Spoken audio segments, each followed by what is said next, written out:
Good morning, kabayan. We are here today sa the Park Place Village, located here at Anabu, Imus, Cavite, just along Aguinaldo Highway. So, ang ating featured property is this modern single-attached unit with 4 bedrooms.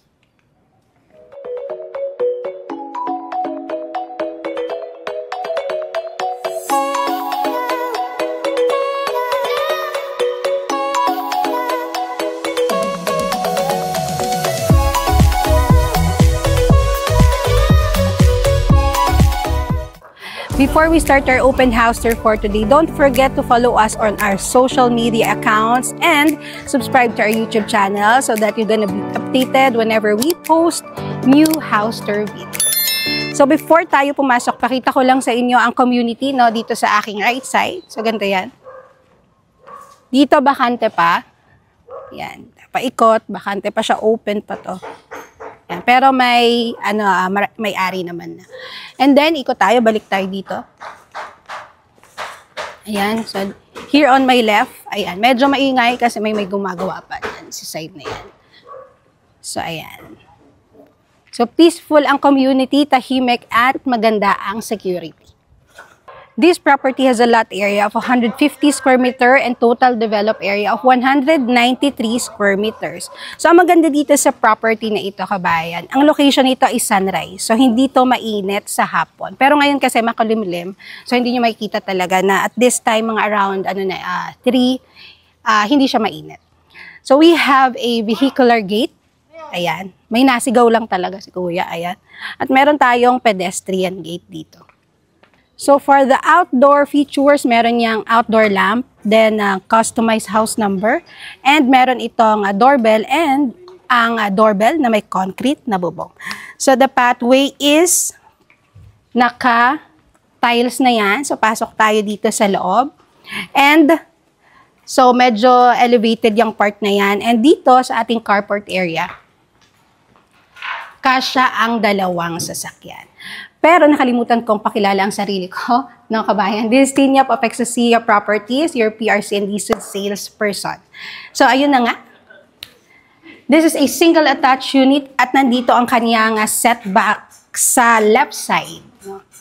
So, estimated nasa around 2 meters setback ito at meron itong included na water tank na may capacity na 700 liters. So, makikita nyo naman na may mga notes dyan.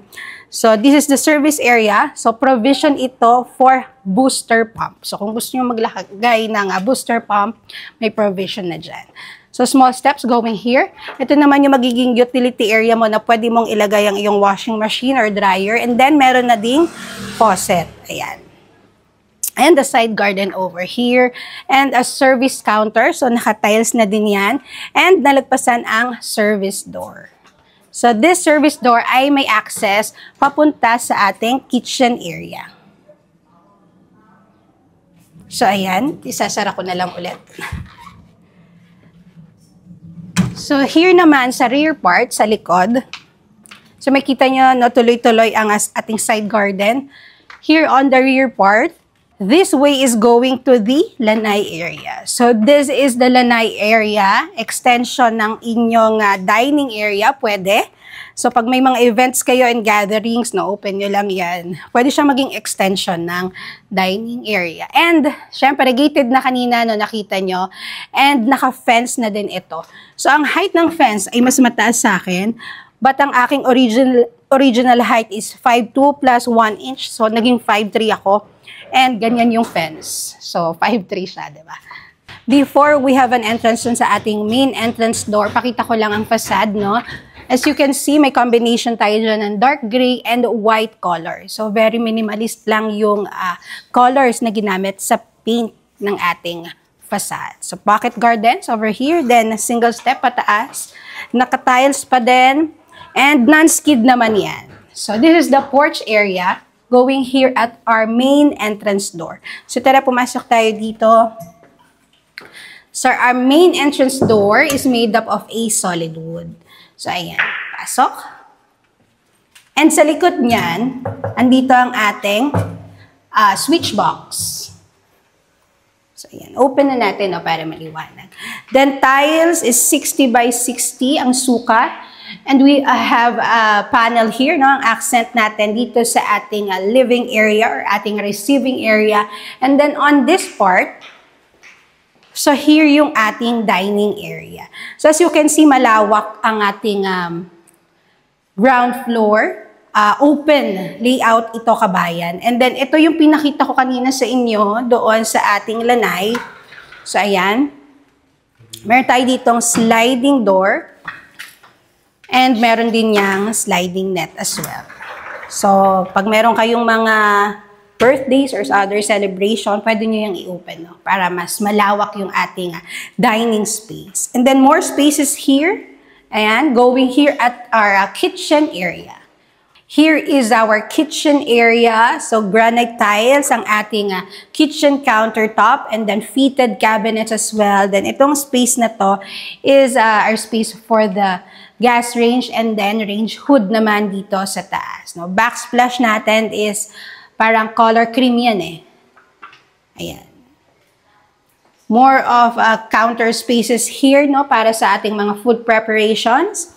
And then we have a single drop-in sink, no. And then itong faucet na ito is modern na din to, na wala lang yung hinihila-hila. Pero kapag turn over, meron yung hinihila-hila dyan. So here, meron kang sliding window para maganda yung ating ventilation, no? And pwede mo na rin i-open itong service door kapag nagluluto ka, or pwede ka din dun sa labas magluto, ano?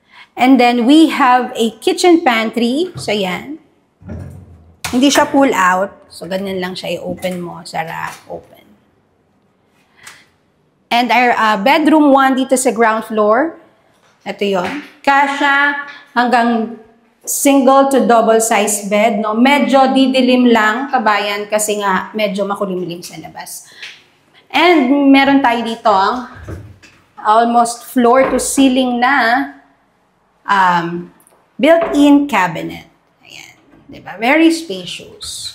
So, this room, pwede siyang maid's room or pwede siya sa elders natin o sa mga PWD natin na kasama sa bahay, relatives, na meron naman itong sariling toilet and bath, from floor to ceiling ang tiles, complete fixtures din yan, kabayan. So, from the kitchen area, no, we still have more spaces, yung living area natin kanina. And dito sa ground floor, meron din tayong powder room. So, this is the powder room, from floor to ceiling ang tiles, of course. Complete fixtures din dito sa ating powder room.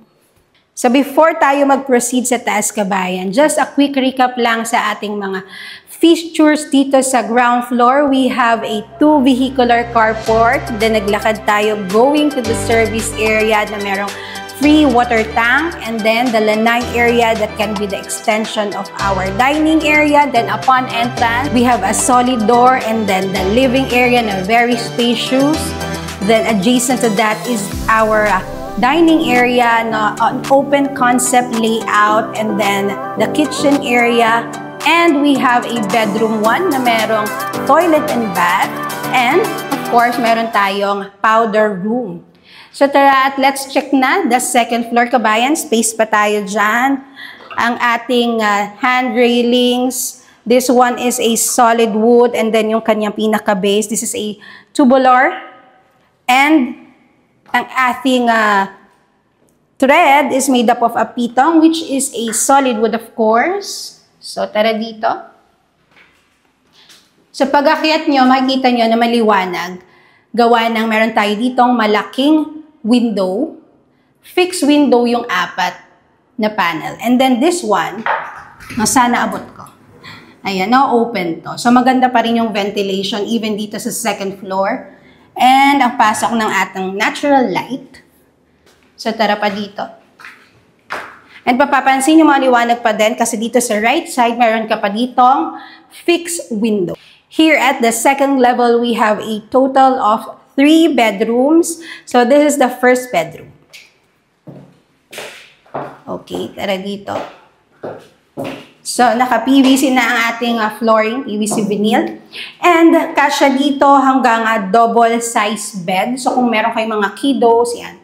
Okay na okay dito, mga teenagers. And meron ka na dito ang drawer. A vanity area. At 2-door built-in cabinet. Ayan. So, syempre maganda pa rin ang ating ventilation kasi meron tayong malaking sliding na window. So, tara at i-check natin ang bedroom number 2.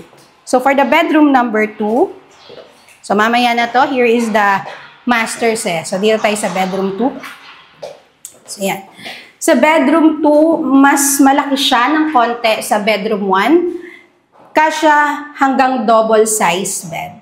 So, same features. Meron din itong window, pero this time, it will be an awning window na.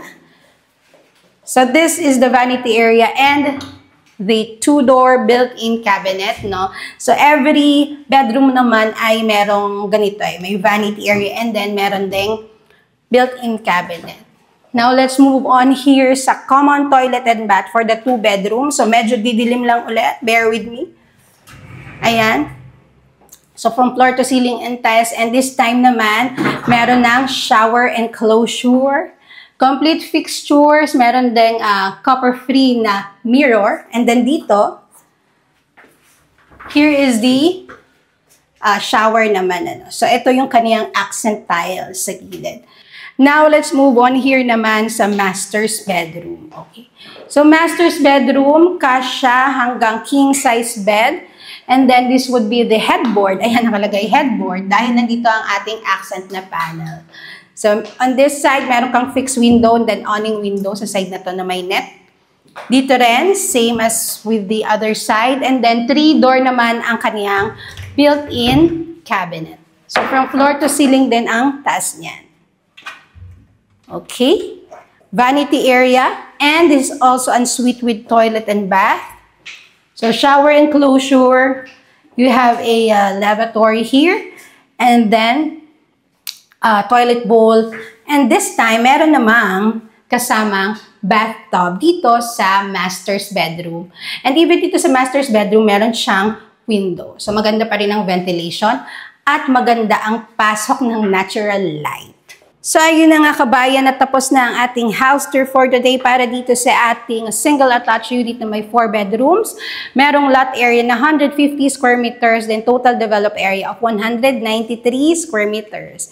This is just located along Aguinaldo Highway. So, malapit ito sa SNR. And then, if you're familiar dun sa kabilang subdivision, which is the Grand Park Place, meron ding school dyan. And then, yung Anabu Coastal, ayan. So, masisearch nyo naman, this is Wisable.